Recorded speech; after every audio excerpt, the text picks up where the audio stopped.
Divorce with dignity. When the vows fade into silence and the future once imagined turns to dust, is it still possible to part ways with grace?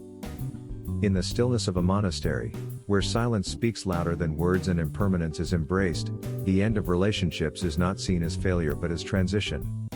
From this perspective, divorce is not a battle to be won but a process to be honored. It is an ending, yes, but one that can be marked by dignity, peace, and deep self-awareness. Marriage, in many traditions, is a sacred bond. Yet Buddhism reminds us that all things are impermanent. What begins with joy may end with sorrow, not from malice but from change. People evolve. Desires shift. And sometimes, letting go is not betrayal, but the most compassionate act.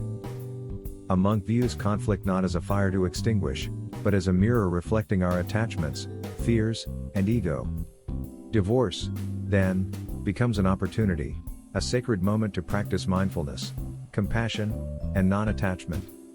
It is a space to pause and ask, who am I beyond this union? What have I learned from this shared path?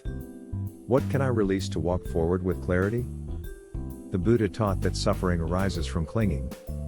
In marriage, we may cling to expectations, identities, or a story we created about how things should be.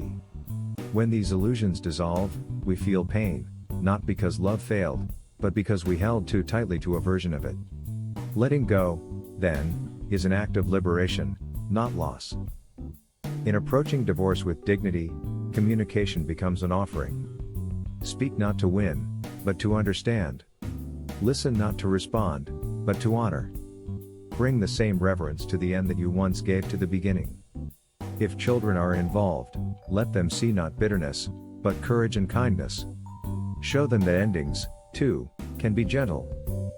Practical wisdom from monastic life urges us to cultivate equanimity. Meditate, journal, breathe deeply. Resist the pull to blame or retaliate. Replace resentment with gratitude for the shared journey. Just as monks let go of possessions to find peace, so too can we let go of relationships without bitterness. To divorce with dignity is to recognize that love doesn't always mean staying, it can also mean setting one another free.